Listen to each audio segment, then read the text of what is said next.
All right, so I'm gonna bring back talking boxing just for a sec because I want to make a prediction on Canelo, Charlo, because the last episode where I talked about the fight, I didn't actually make a prediction.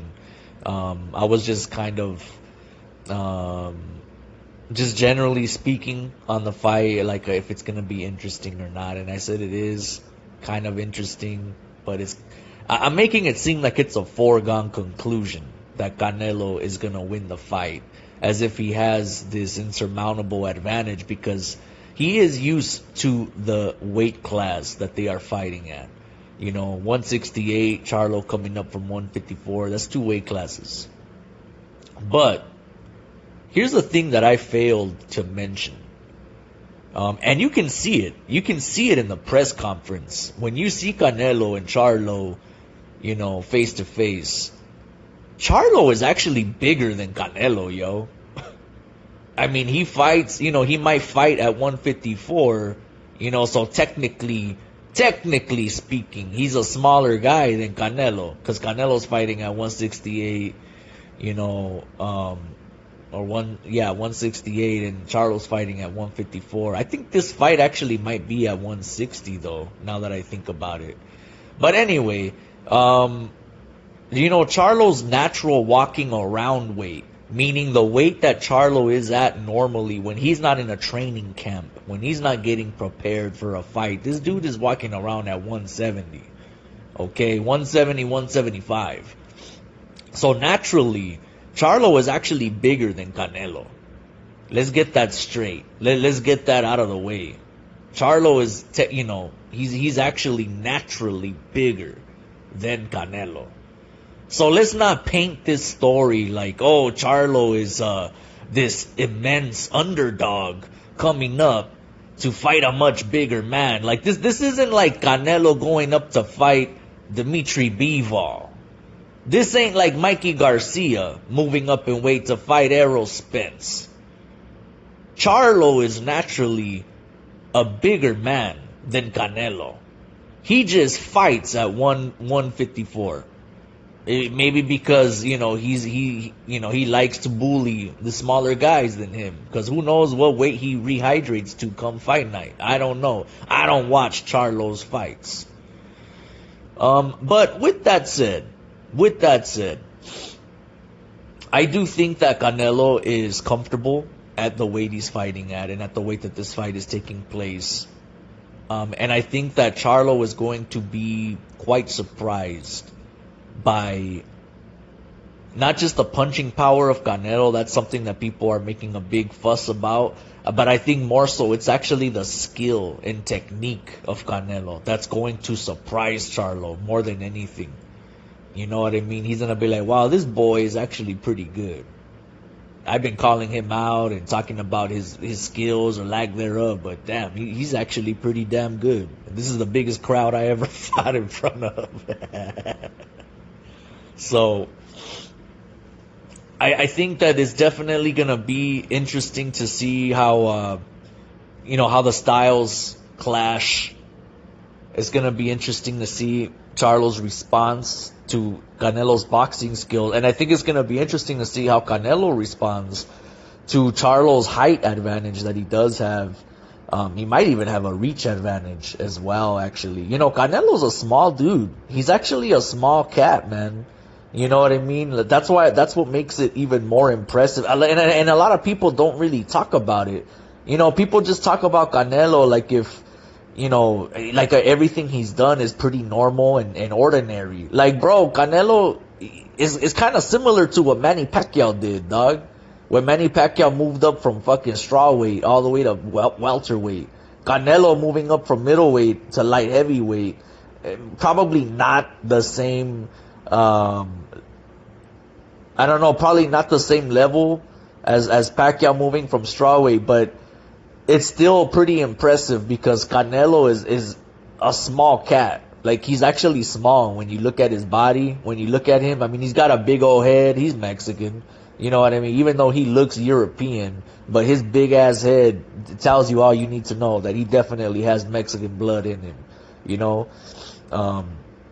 That's what I post on Reddit. I know for sure Canelo has some indigenous blood too, even though he's probably mostly European. But he's a small cat, man. You know, and for him to move up to light heavyweight and fight Bivol and fight the Crusher Kolev and you know, and all of them, like, that's impressive. That's really, really impressive. Like people don't really realize how impressive that actually is, given that Canelo is naturally actually a small cat. So this fight here with Charlo, man, you know, I could see it going two ways: Canelo by UD or Canelo by KO. I don't see Charlo winning this fight, man. I really don't. And it's not because Charlo isn't any good.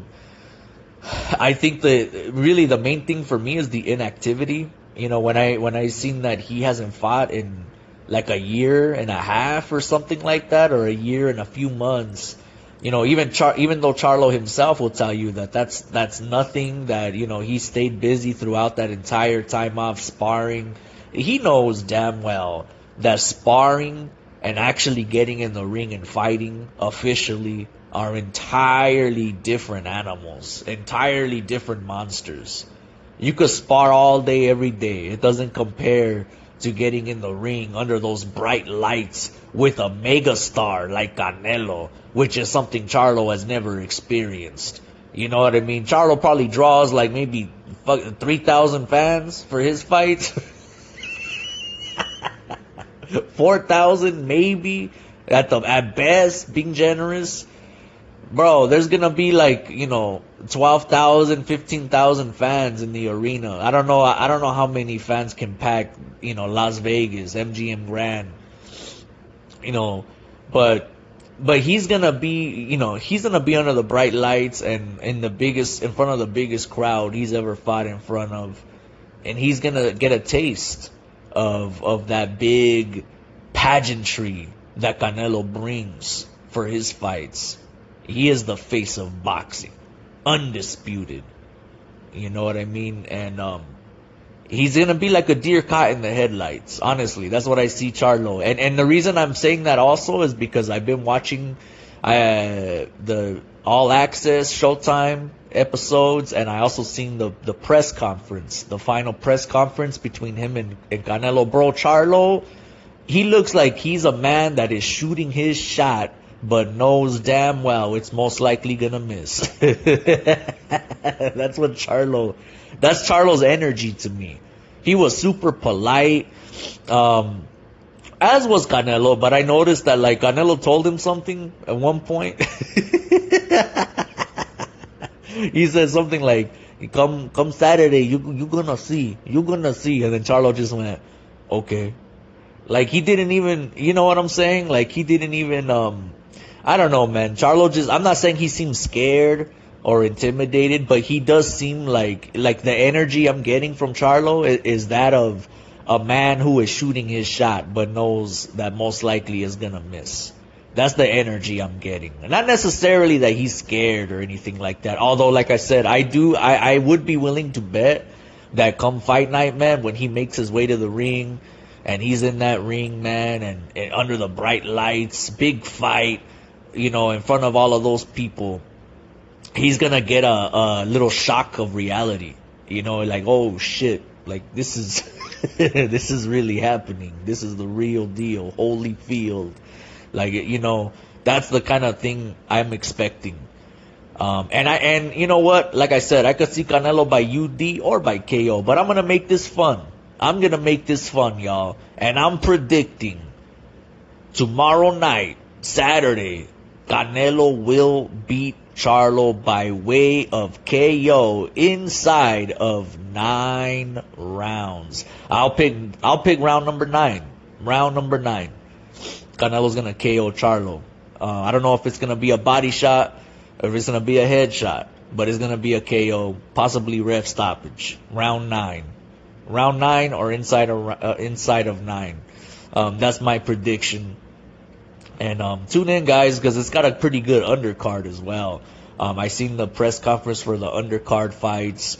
Very interesting. It's really Mexican heavy. You know, they put a lot of, they put Mexican and Mexican American fighters because that's what they do. It's September. You know what I mean?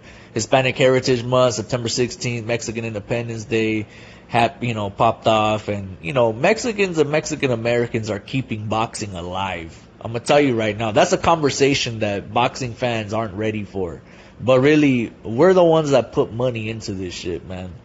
Mexicans still go to the shows. They still order the pay-per-views and have the carne asadas for all the fights. You know what I mean? We're keeping this sport alive, and it saddens me because I just read recently that it appears Showtime is potentially going to drop out of the boxing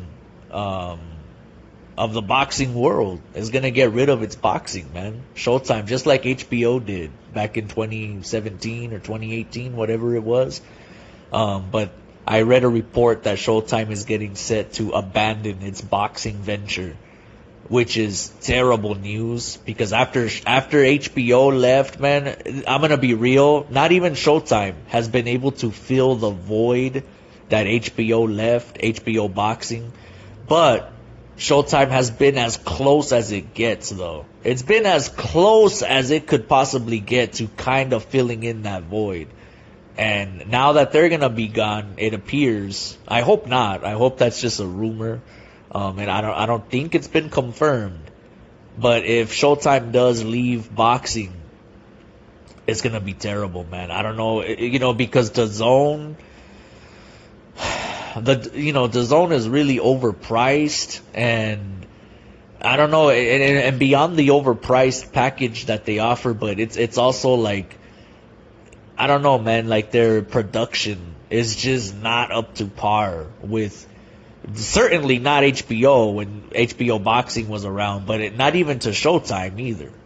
And like the zone's production is just not there at all. I remember when they had Canelo to an exclusive deal for like, a 4 or 5 fight deal or whatever it was. Like, man, they had weird technical issues all the time. Sometimes like the audio would cut out. And I mean, it just wasn't good. It just was not good. The app itself would have issues. You'd have to close the app and restart it. The commentary team receives a lot of criticism. I actually liked the commentary team just because I like the Latin Snake, Sergio Mora. I think he's one of the better commentators there because he actually has knowledge of the game. Even though his voice might be kind of irritating, like mine's. But at least, Sergio Mora has that knowledge, that expertise of the game. So yeah, man, I would expect that, if Showtime is in fact dropping out of the sport of boxing, it's probably gonna be the zone that becomes the new home of boxing, essentially, just because by way of attrition, because they're gonna be the only one left. It could be ESPN too, though. It could be ESPN, but I don't know. ESPN to me doesn't seem like it has interest in boxing like it did at one point. I remember back in the day, I used to watch Friday Night Fights on ESPN a lot. I remember Joe Tessitore, Teddy Atlas was an analyst there, and those were cool, actually. Those were really cool. And I don't know if that's still a thing on ESPN, Friday Night Fights, that is. So we'll have to see what happens, guys. I will say this. Boxing will never die. Boxing will never die. Boxing is a sport that has survived and thrived for hundreds of years, man. It's been around for so long. And all these TV networks, they want to drop out because it's too expensive to produce boxing and they want to focus on other things. Whatever the case may be, it don't matter. Boxing will always survive, man. It'll always find a home. Boxing is such a unique combat sport, man. It's way different than anything else, and it's special. And it will survive. I don't know who's gonna take it, whether it's the Zone or ESPN. Hell, it could be something completely different. That's not even a sports network. Who knows? Imagine a weird universe where Netflix acquires like I don't know, like they become a big boxing app where you could watch all the fights on Netflix. That would actually be kind of cool, man. Watching all the fights on Netflix. I don't know. But anyway, guys, that's gonna do it for Talking Boxing. Tune in to Canelo Charlo going down this Saturday. It's gonna be September 30th. It's gonna be a big fight. I'm predicting Canelo inside of 9 by KO.